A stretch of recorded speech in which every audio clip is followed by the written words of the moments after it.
За энэ удаагийн контентэд манад одоо оролцохоор ирсэн 43 настай эмэгтэй. За хуваараа бизнес эрхэлдэг, ам бүл тавуулаа амьдардаг. За нэгэн бүсгүй мань одоо өөрийнхөө амьдрал болсон кейсийг ярихаар ирсэн байгаа. За та нөхөртөөгөө 8 жил амьдарсан юм байна шүү дээ, тий? Өөр болохоор хуваараа бизнес хийдэг. За тэг амьдралын гараагаа яаж эхэлж байв?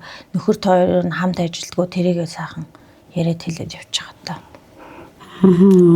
Би амьдралын гараагаа барилгын инженерээр хувийн компаниудад инженер хийж эхэлсэн.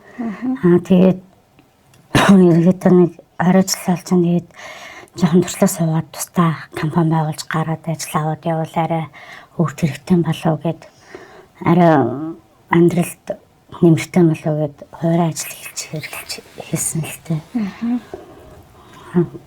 Тэгээд тэр явцдаа бол сүүл энэ жил өнгөрсөн жил нэг нэгэн том компаниас ажил аваад тэрэн дээр ажиллаж явж байгаа хугацаанд өөрийнхөө нэг хальт таньдаг гэх юм уу, нэг найз хэд найз биш. Тэр нэг ерөнхийдөө өмнө нэг ажиллаж байсан 2 жилийн хугацаанд урхаа дээр ажиллаж байхдаа нэг танилцсан нэг хүүхнээ за ганцаараа амьдардаг юм байна. Нөхөр хүүхдэн тусдаа гэр бүлийн сайлцсан. Тэгээд өөрийгөө авч явах гэж чадахгүй байгаа. Мөнгө төрний боломж муу байгаа юм чинь ингээд өдөр өдөртөн цалингийн нөгөөгээд цэвэрлэгийн ажилд авсан. Тэгээд тэр хугацаанд манай нөхөр бас нөгөө нэг дотор ажил надаас аваад хийжсэн байхгүй хүмүүстэйгээ. Тэгээд тэр үеэр бас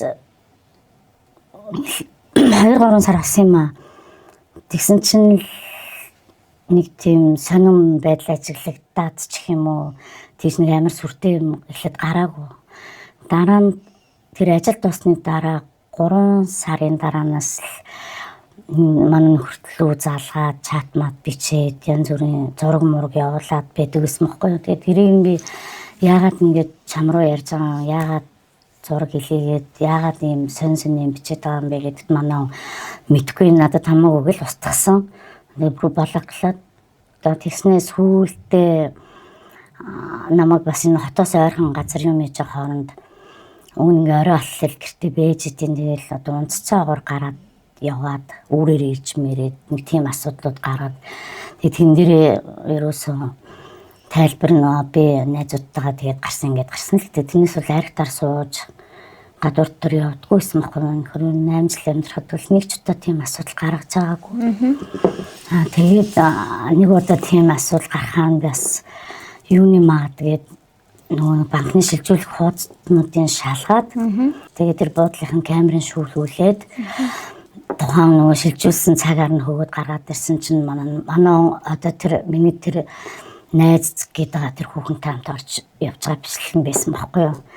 Тэгээ өөрөөр 6 цагт өнгөрч яхад гараа авчихсан. Тэгээ мэдээж хоёр буудалд хоноод харж ойлгомжтой. Тэгэл тэрнээс хойш ер нь би ингээд тандаа тагнаад ингээд янз бүрийн натан гарахаар ингээд асууж яагаад хар үгүй гэдэг байсан байхгүй. Тэгээд ерөнхийдөө би ер нь нөгөө хүнтэй ярилцаж үзьегээд найзраа залгаад чих юм асуух хэр утсаахгүй. Одоо тэр нөхөртөө чи явуулдаад байгаа бүсгүй. Намайг болгочиход тэгээд манай болохоор айгааз чих юм уу ер нь үнгээ хэлээч гэсэн юм уу. Би нөгөө нэг баримттай нөгөө нэг зураг юу инкэн гаргаж ирээд одоо үнгээ хэлээ. Одоо залга гэд залгуулад өөртөө найруулаад би байхгүй юм шиг яриулсан чинь явуулсан болж таарна нэлт болоо. Нөгөөх нь болохоор хамгийн гол нь манай нэг ингээд амар удирддаг байсан байгаа байхгүй юу. Тодорхой хэмжээний мөнгө төгрөг авсан юм байлээ. Тэгэл яана баригдсан уу? Одоо тэгэж хэл одоо одоо би мэдэж байна. Одоо чи тэгэж шүү гэд дандаа тэгж зааварчилгаа өгдөг. Тэгээ би энэ байдлын бүр дискуптер модалцаад ер нь тэгээ салаад гэх юм уу туцтай бай гэд нөхрөө буцаад гэлмэн явуулаад тэгээд ерөнхийдөө нэг 3-4 сар тустай байжгаад саяхнаас манай нөхөр 9 сараас нөгөө хүүхдийн сургууль цэцэрлэг юм эхлэхээр гэртээ буцаад ирсэн л тээ. Уучлал гуугаад би одоо амар их харамсаж чинь би яг юу хийснэ би одоо ингээ үнгээ хэлэхэд намайг нөхөн ингэдэг байсан юм аа гэд хэлсэн. Тэгээ тэрийг би нөгөө хүүхнэлүүгээд залгаад асуусан чинь ерөнхийдөө бол би чамд татаархдаг. Тийм тэгээд хогч нь юм салгахыг гэсэн чинь мөнгөгүй одоо хоо хаасан байсан. Тэгээ одоо энэ хохоо хаасан нөхөр аваад аамаа одоо манай гэр орноор эргэлдээд гэсэн утгатай ярьсан байхгүй юу? Ер нь бол би тэрийг л ойлгочлээсэн л да тэр бол мөнгөний араас явдаг хүүхэн гэдгийг. Танай компани дээр бол үйлчлэгч хийдэг гэсэн, цэвэрлэгийн ажил хийдэг гэсэн. Гэхдээ та тэрийг бол өрөвдөд ажил авсан биш үү тийм ээ.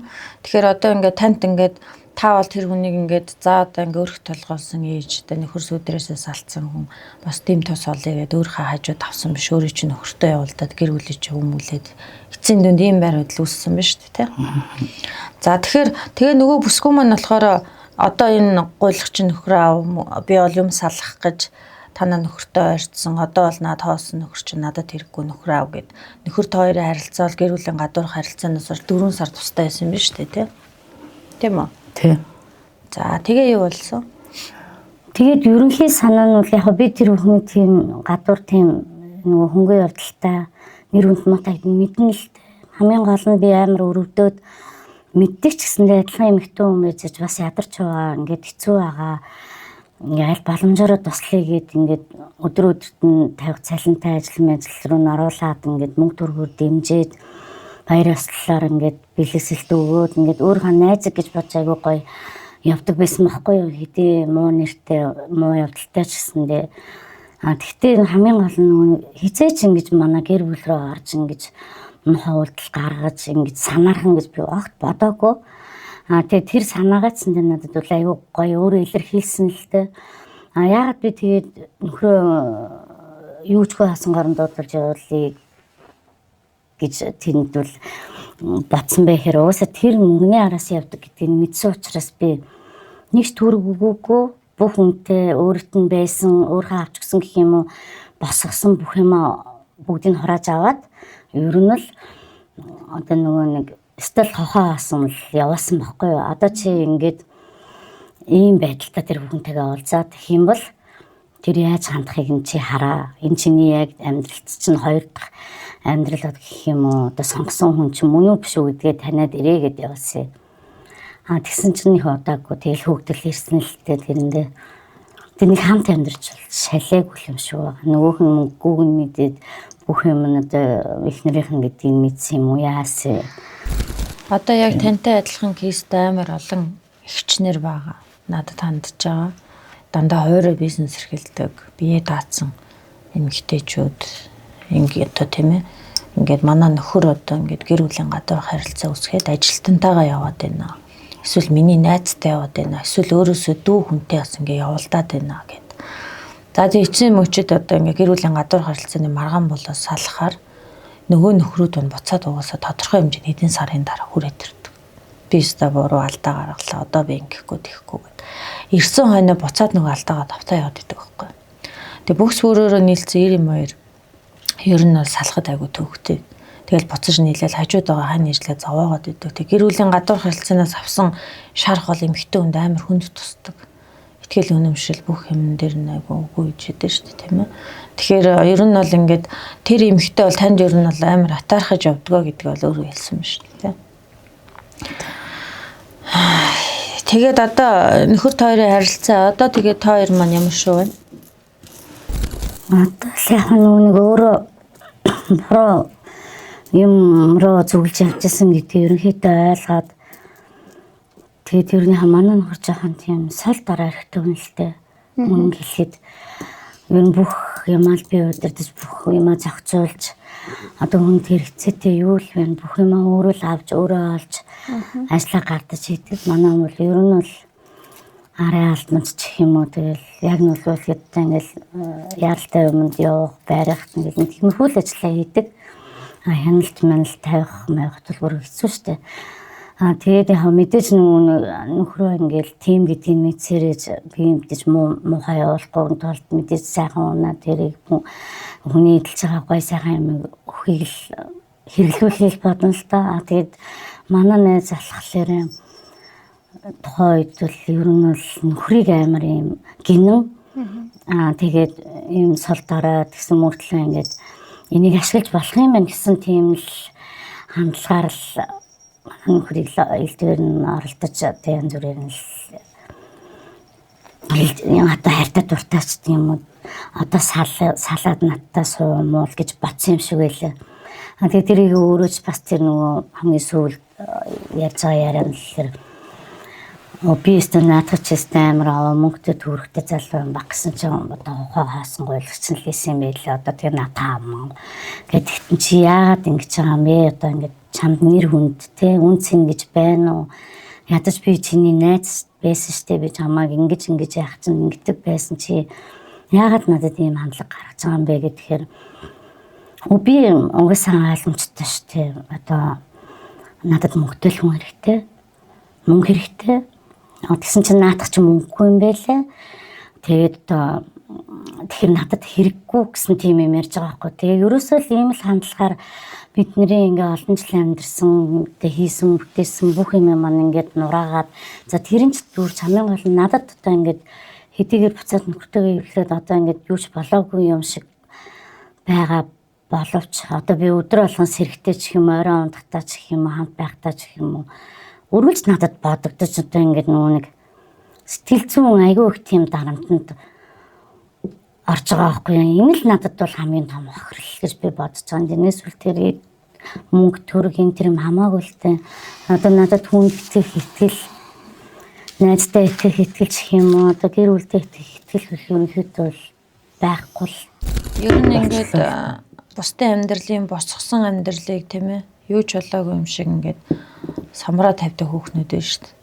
Гэтэл та хоёр нөхөр та хоёр хамт амьдарч байгаа хугацаанд бүх юм хамтдаа босголцож тийм ээ таныг төвшиг толгуур та хоёр хийндээ төвшиг толгуураас тэр сайхан үнцэнтэй амьдрал өндөр юу ч болоогүй юм шиг гэр бүлээ өмөлдөх хүүхнүүд угаасаа асар их байна.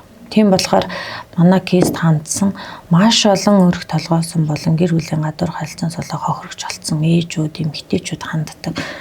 Тэгэхээр энэ асуудлыг би бол ер нь цаашид нийгэмд үргээд байгаа байхгүй ийм асуудал байгаад байна шүү. Хүний нүдэнд харагдахгүй айл бүрийн хөшигний цаана юу болдгоо тийм ээ энэ зүйлийг бас олондоос хүрэх зөвлөөр энэ контентуудыг эхлүүлээд явж байгаа байхгүй. Тэгэхээр та бол бас хүнд итгэх итгэл гэдгийг бол нэгт алдчихжээ. Мэдээж хүн ой санамж алдчихаагүй юм чинь тэр авсан шарах гомдлыг хүн бол унтаас эрэхтэж бодно. Гэвийн дүү нөгөөх нь бодогдно. Угаасаа ийм асуудал үүснэ шүү дээ тийм ээ. Тэгэхээр одоо тэр бүсгөө тэгээд одоо бас хэдэн сарын өмнө ер нь энэ асуудал болов. Тэр хугацаа өнгөрч одоо тавьдуулаад одоо бараг жилийн өмнө. Яг үдэд тоотол ажилд оруулжсэн байхгүй надлаа үдэд. Тэгээд үн тийм амар бид нар тийм одоо том байч шиг тийм амар их мөнгөтэй төгрөгтэй тийм уус биш шүү дээ. Ингийн л чадлаараа л амьдрах гал ядаж байгаа бас л ялгаагүй өөртөө зээлтэй тэгэл хүн харахад ингээд ажилтаа мөнгөтэй олж байгаа ч идэж тэгэл бүх юмаа зохицуулах гал ядаал явжлаа л да. Яг уу тэр найз бүхэн мань үргэлж өмнө нас ихтэй ингээд нэг баян үнэтэй сумаараа мөнгөтэй үнэтэй танилцуулаад өгөөч эсвэл нэг юм одоо хөгшин чамаагүй баг юм өнөө маргаш хүчс яг мөнгөтэй л солонгос ч юм уу юу чинь тий гадаад үнэтэй танилцуулах боломж байна гэж надаас асуудаг гэсэн бохгүй юу. Би тэгэхээр надад ямар юмныхан тийм байх вэ тийм байхгүй гэж хэлдэг. Надад чадлан л энэ найз чамд ингэж туслая гээл энэ тэнд ажиллаа хараа авдаг. Тэгээ өрдөө нөгөө хамгийн гол нь тэр хүн өөрөө нөгөө бас боловсралгүйтэй 10 жил төгссөн ч юм уу сайн мэдгүй. Тэгээ нөхөр нь бүр ингээ үздэггүй хоёр охиныг аваад ингээ тустай амьдэрдэг. Оруулж маруулдаг юм шиг. Тэгэл ганцаараа нийтийн байранд амьдэрдэг нэг тийм хүн байдаг байхгүй юу. Одоо над дээр бас нэг усан кейс байгаад одоо яг тань шиг ингээд нөгөө нэг манаачаар ажил нэг залууг авсан.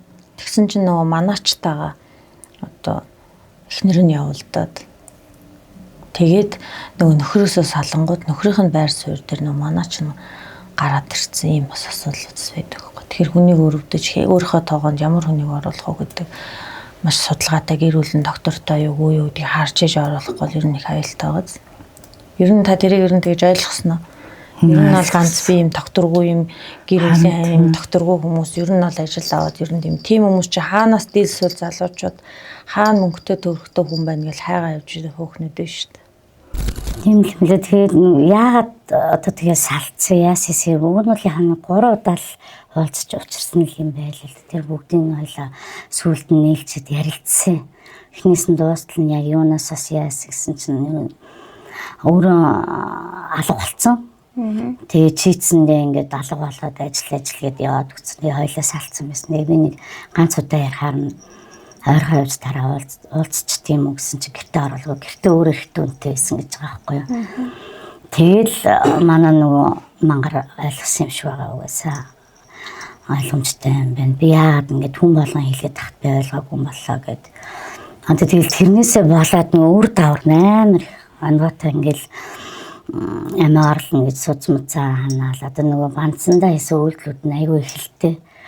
Тэгэл өөрийгөө гэмтээгээл тэгээ дээрэс нь бас нөгөө ядарч байхад гэчээр бас нөгөө өөрөө ч ирээ гэж бодчихсон байхгүй юу би. Тэгсэн чинь бас нэг найз маань бас нэг таньдаг хүн маангүй ястаа нэр баяа шун таньдаг нэг тийм удгын хчин байдаг лагмаг гэл ингээд харна нөгөө лүгэд чи одоо л тийш очих юм бас тийш очлаа мөнгөөр тэгсэн чинь аюу сан тэр ингээд тустаа үйл мүл хийгээд нэг амар л үйл хийсэн л дээ ингээд шүүд цус мус янз бүрийн юм нийлүүлж бөөгнүүлж ингэж яаж maaгаад нэг амин ямар юм чихлээ амин насны юм хийн гэд залхимэл хийнгээл чигтэй хиймгээл надаас бас ойдон нэг бид 2 сая орчим төгрөг зарцуулсан бахад ирэгчд 2 удаа уулзаал нөхрийнхээ тэр одоо бозарцсан байна мэн гэл бүү юм болоод тэгэл яхаа ус тэр нь тодорхой байсан юм чи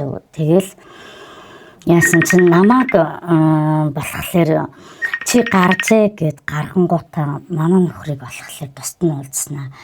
Мэд чи одоо над аваагасаа сал тэгээд ханилт сууж байгаа хүүхний хчтэр аваад ирээрээ гэж хэлсэн байгаа юм. Зөрүүлээд тэгээд тэрийг бас манай хүн ч одоо яг мэдгүй юм сони юм яриад байна. Гэдэг чи тэгээ ингээд хажуугаар нь бас ингээд нэг ядарч хахад гэх юм уу одоо нөгөө тийм нэг хооромжлол хүн дээр л очисон юм шиг байгаа юм. Тэгээ надад эрэхтэй тэдэнд өрөөг авчраарай гэж хэлсэн байгаа байхгүй тэр ихч. Тэр хүн бөө юм уу тий? Мэдгүй одоо ингээд гэрт нь үл ямар тийм юм байдгүй шүү дээ ганцхан хингэр эхлэдэг. Одоо тэр баруун саллаа лүү зүүн саллаагийн тэр явд гэр хараалт байдээ. Одоо та нөхөртөөгөө очиод зан үйл хийлэх гээд очисон юм шүү дээ тий? Цус шүд өөр юугаар ямар засал хийхээр гэдэг юм тооны хөө тэгэл хар улаан цагаан тав айгүй олон төрлийн юм нэгтэм байлээ. Тэр гараг цоглуулаад авсан чинь бараг 500-600 сая төгрөг тэгэл хамхуулнаас ахуулаад мэдгүй нэг янз бүрийн юм цоглуулж авчир гээл тэгэл тийм ч юм авчир юм ч юм авчир тэдэнд өрөг өг гэл. Тэгээд танаа нөхрийн заслыг хийчээ таныг гаргачаад одоо нөгөө бүхнээ дагуулад ир гэж хэлж байгаа юм уу чинь. Бараг л ханилт сууж байгаа хүнээ дагуулад ороод ир гэж хэлсэн гэж байгаа. Тэгээ манай өмнөхөр хизээ нэвлэрсэн ханаа ингээ ханаа тэр нөгөө бөө ихч тэгсэн штэ гэдэг. Тэгээ би тэр хүн хэрэгж халбагдсан л тоо. Тэгээ та одоо яагаад ингэж байгаа юм бэ? Би ингээд бит хоёрыг юм болохгүй байгаа зүйлийг одоо ариусан өстой болгоно гоё болгоно. Дахиж ингэхгүй болгоно. Одоо ч бүх юм чинь сайхан болно гэж хэлээд би танд өөрөө мөнгөө шилжүүлээд те нүдэн дээр чинь ингээ бүх юм бэлдэж өгөөд ингээд их чи би ингэсэн би амралтанд хүртэл дагуулад яваад амруулаад ингээд явсан байхгүй. За тэгсэн чинь сүүлд нь манай хүн тэгж хэллээ гэхээр би надад юм санагдаад эргээ залгаад хэлсэн л те та яагаад ингэж байгаа юм бэ би танд ингээд танд итгээд бас ингээд төлбөр мөнгөө төлөөд таны авчир гэсэн болгоныг хийгээд ингээд бас ингээд хүндлээд ингээд аягүй явсан чинь сүүлд нь ингэж хэлсэн байна гэсэн чинь амар мухай нээжсэн аа. Наад танаа нөхөр таяр чинь мэдрэл матам шүү. За гэж хэлсэн. Тэгээ тэр мөнгө буцаагаад авахгүй юу. Тэгээ наад өвлий чинь би буцаагаад хийгээд өгчил та. Тэгээд өгч үргэлцэх гэсэн хариу өгсөн. Тэгээ тэрийг нь би болохоор нэг манай нөхөр өөрөө яриад би тэр утсан дээр дууг нь хоргаад бичиж татсан л та. Тэгээ тэрийг нь тэр танилцуулж өгсөн тэр найздаа танаа ичч чинь ийм хэллээ. Ингэж хийсэн байна. Яагаад намайг ингэж хуурж холтож ингэж байгаа юм бэ? Хүн ядарч явхад, зовж явхад би ингэж зүгээр ингэж хэлээд асуусан чинь чи л ийшээ оч гэж явуулсан. Тэгсэн чинь энэ хүн чинь ийм яриад ингэж байна гэдгсэн чинь нөгөө найз маань л ичрүүгээ ярьж хэлсэн юм шиг байлээ. Тэгээ нөө ичж уцаахгүйсэн байхгүй. Тэгсэн чинь над руу зарлгаснаа. Та нар чи мэдрэл муутай юм биш үү? Тэгээд бүр өөрөөсөө үг хэлэхгүй загинж магнаад тэр мөнгө ав тэр үүлээ чинь би буцаагаад хийн.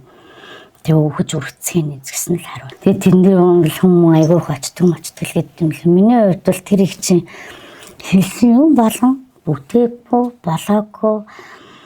Ерөнхийдөө л би өөрөө л ерөн за ингээл орхичийг л өөрийнхөө шийдвэрээр л би гаргасан. Тэгээд ер нь ийм тохиолдолд би анх удаага л ийм нөгөө тийм хүмүүсээр явж гэх юм уу. Яда найзын нөхрийн эргэн тойрны ийм хүмүүсийн хуурмаг байдлыг ингээд одоо өнгөрсөн 6 сар бол би өөрөөсөө хангалттай бүр амар мэдэрсэн юм. Тэгэхээр хүн гэдэг ямар байдаг, шашин тал ямар байна гэдгийг нөр биеэр харж байгаа зү тийм ээ. Тийм. Тэгэхээр тэр одоо тэр амь насны үйл гээд байгаа үйлийг хинт чиглүүлж байсан. Тэр шүд цусаар үйл хийсэн үлээ. Тийм хүний шүд, тийм хүний цус өөрийнх нь ингээл хумс момс тийм арт тэрний одоо ингээд унтаад бас хааг ер нь цоглуулаагүй юм гэж байхгүй. Тэр үнэндээ бүр итгээд бүр би тэр бүгдийг бэлдэж. Тэгээд тэр цус хүний шүдээр хийсэн үйлийг хинт чиглүүлж байсан. Тэр эмэгтэй рүү чиглүүлж байсан. Хаашаа чиглүүлж байсан тэр эмэгтэй. Тэр удаа одоо нэг хурцэн ингээл өгчийн ерөөсөө юм базар балаа дараацсан. Одоо яг өгөх гээд байна. Маргаал сүнсэнд өрцөн сүнсгүй яваад байна л гэтгсэн. Тэгээд урд цогроо гинөнийг хэттэй амар сална байлж гинэ гэдэггүй. Нэг тийм л юм ярьсан. Би бүр ярьсан минь бүр сонсоод яг нь бол ихэд амар айгаад тийм хүний юмнууд цоглуул гэдэгт нь тэрийг чадахгүй гэдэг та өөрөө л алуул яв гэс би хаанасаа би амьд тэр хүний цусыг хаанаас олж байгаа юм бэ? Өөртнээс ийм нэг шинжилгээ өгдөг нэг юм жижигхэн хороо шиг юм тэгээд тийм цус эс. Тэр хүний шүдийг хаанаас авах вэ тэр хүн? Шүдний эмнэлгээс авчдаг гэсэн. Шүдний эмнэлгээс хүний шүд цуглуулаад. Хүмүүс шүдээ авах болохоор хаяад яатсан шүд тийм. Тэгээ намайг шүдний эмнэлгээс шүд алчир гэсэн байхгүй. Тэгээ би яаж би шүдний эмнэлэг ороод нэг шүд өгөөч гэх юм уу? Үнэхээр чадахгүй та энийг ингээд зохицуулах боломж байна уу гэдгсэн чинь өөрөө л зохицуулсан юм шиг болж тэгээд. Тэгээ одоо танаа нөхөрч одоо өнөө маргаашгүй өгөх чинь гэж хэлээд ийм үлээж. Бөөгийн ёсонд бол ийм хүний шүд хүний цусаар үйл хийдэг юмыг би бол мэдэхгүй. Тэгэхээр бөөнөр угаасаа яг хүний яг амьдралд яг алдах тийм ээ. Яг энэ үе дээр ингээд бас буруу зүрх тоглолт хийж ерөөсө болохгүй байхгүй. Тэгэхээр бас иймэрхүү кейсүүд донд маш олон бас хүмүүс байгаа. Тэгэхээр ер нь бол тэгээд одоо таныхаар яг ингээд эцэст нь одоо хэлэх үг юу вэ? Эцэст нь хэрэмжлүүлж хэлэх үг. Хүмүүсийн 90 дарамт хүмүүсээ ер нь маш сайн судалж гэх юм уу таньсныхаа дараа өөрийнхөө найз одоо тэгээд өөрийнхөө нөхрийг тэгээд одоо юм яарсан, твцсэн, ядарсан мэдээж жаргалтай үе байсан болоод тэр бас тусламж хүсээд мэдээж худам бууламар хүн явахгүй штэ. Тэгээд ийм хуурамч тийм хүмүүс одоо үздэг хардаг гэсэн хүмүүс бас тэгээд ийм хуурамч найз нөхдөс ер нь сэрэмжтэй байж гэх юм уу сайн таньсныхаа дараа яг өөрийнхөө итгэл авсан үедээ л хөрлөх ер нь өөр юм байна л гэж бодчихлаа. Одоо бол надад хувьд бол нэг амар тийм сэтгэл зовоос юм байхгүй л та. Гэхдээ тэрнээс хойш би ямар ч юм амьдралыг төхгүй болсон. Ер нь 5 сараас хойш ер нь би юу хийгээд байгаагаа аж мэдэхгүй. Надад зөндөө ажил оржсэн би нэг ч ажил аваагүй. Одоо тэгэл зүгээр л байж байгаа басан. Тэгээд бас би маань ч хажуугаар нь үүсэн. Гол нь би бас сэтгэл зүй амар их сонин хэцүү сонин доктор хачин байдалд орсон болохоор бас сэтгэл зүй эмчилгээнд явсан л та. Хамсын эмчилгээнд орсон, өөрийгөө одоо ингээд таймшруулах гэж нэлээд хичээсэн, байрсан. Тэгэл аль болохоор хол байхыг л бодоол бүгдийг нь орхиол тэгэл тэр нүнээс нэг арай хийц л өөрийгөө л авч гарлаа яг нүлүүлэхэд. Ийм олон ийм араасаа орж ирсэн ийм хуурамч юмнуудын юунд бол давхар ерөөсөө ихтгэл алдраад бүр одоо хизээс хэрэг юм бүү одоо ямар ч гэсэн ингээл явчихлаа. Одоо тэгээд та тэр бөөгийн зан үйлээр үйл хэлэхэд хүний шүдээр засал хийж одоо амны гарц марц гэдэг ийм засал хийж ийн гэж байна. Тэр тухайн хүний шүдний имлгээс аваад одоо ингээд тэр шүдээр засал хийж байгаа хүнд тэр одоо харийн зан үйлд ашиглаж байгаа тэр тухайн хүний өөрт нь бас маш их нөлөө үзүүлнэ шүү дээ.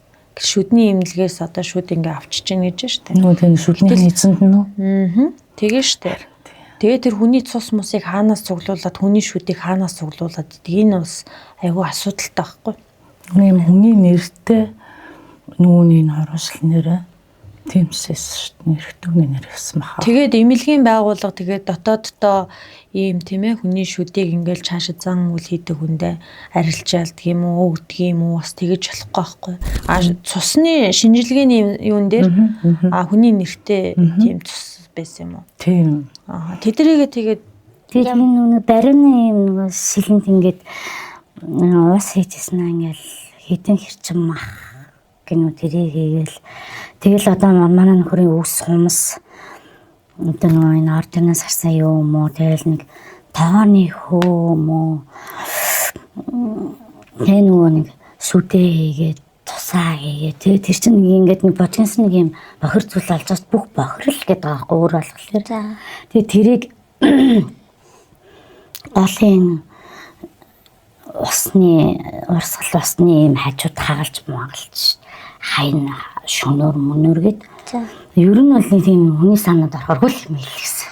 Тэгэхээр нэг ёсондоо тэр хүний шүд цусыг ашиглаа үйл хийж гин гэдэг цаад хүмүүстээс амар нөлөө үзүүлж шүү дээ. Энэ аюултай шүү дээ. Нөгөө нэг ингээд үзүүлээд чих юм уулзаад тохиролцоод ингээд яачихлаарэ буцаж болохгүй гэд тийм гарцаагүй байдалд оруулт юм хэлээ. Ингэж хийлгэнмэл ингээд тэгчээд юм бэлдүүлчээд ингээл одоо нөгөө миний биемээ ингэж муудаад надад ингээд айгу муу байдаг байхгүй юу энэ гэж бид нар тэгж сануулсан байхгүй юу.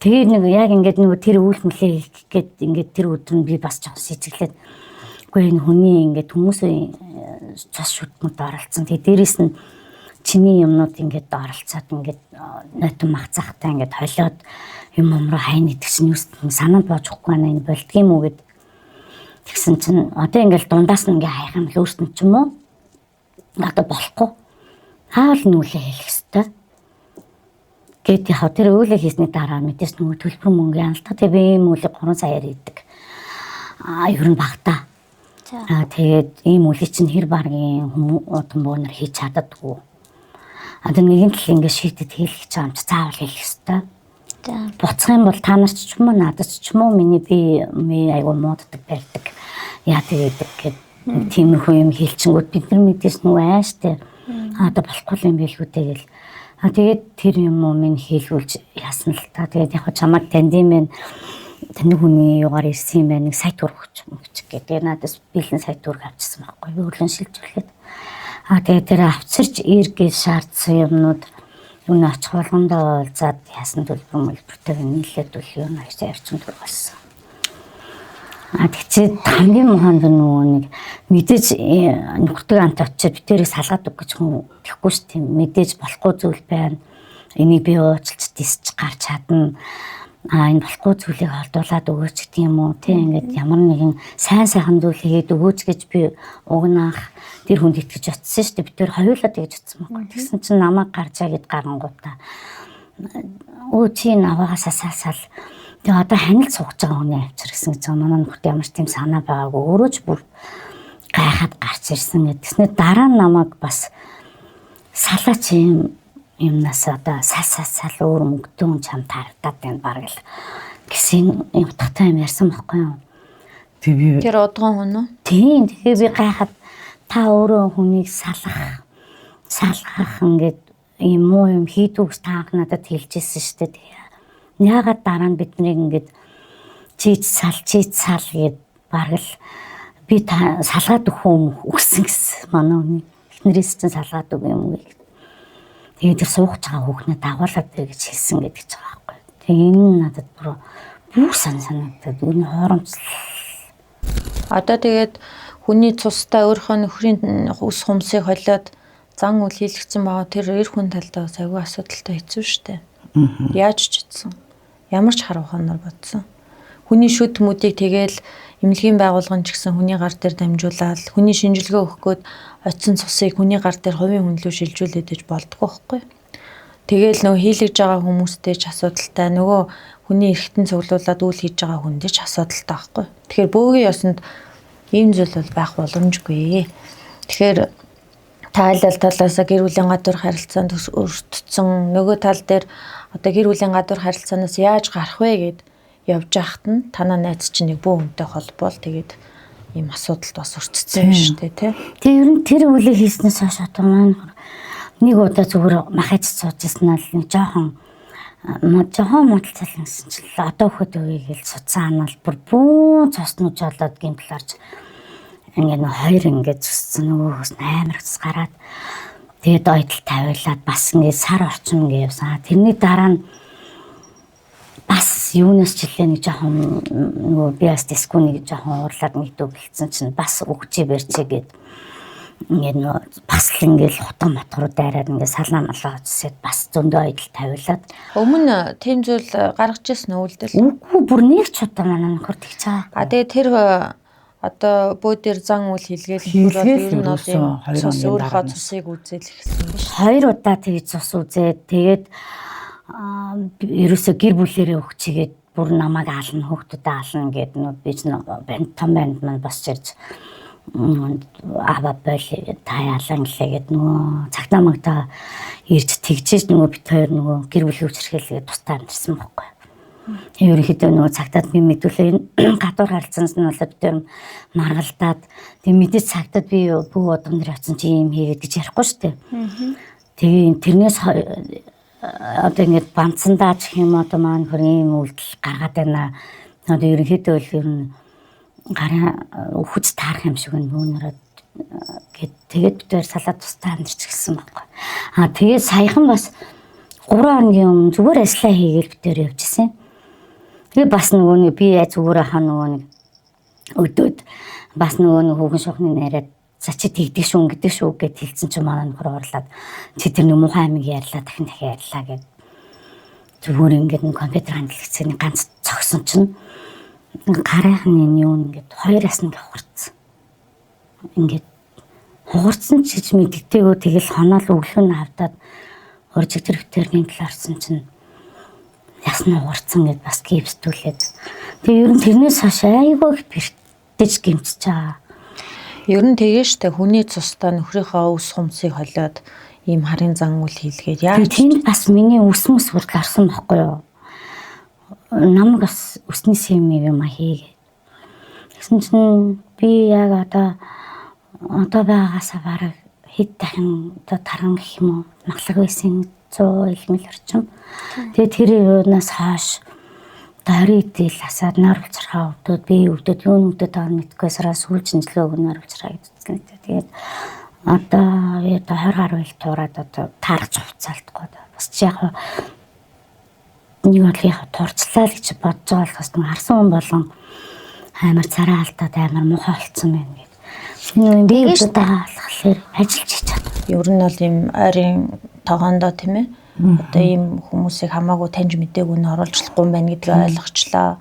За шашин тал дээр бас мэдээж хүн ядарсан, амьдралд болохоо байсан, бүтгээ байсан, амьдралд асуудал болсон хүмүүс л бүх хүнийг зорж ичдэг байхгүй. Тэгээд ийм зүйлэн дээр чинь хэцүү цаг үед чинь дөрөөлөд тийм ээ ийм хатуу үлийг хийгээд тэрнээс хойш таны биеийнхээ өвдөд нөхрийн хүртэл байр адил хандлага ингээд эсвэрлсэн. Тэгэхээр энэ тал дээр би бол нийгэмд энэ байр суурь илэрхийлмээр байна гэдэг зүйлээс та хандаж бас бид нартай бас энэ зүйлийг хуваалцсанд маш их баярлалаа. Тэгэхээр би энэ кейсүүдээр цуврал болгоод энэ удагны тухай ч гэсэн би чааш задлж ярих болно.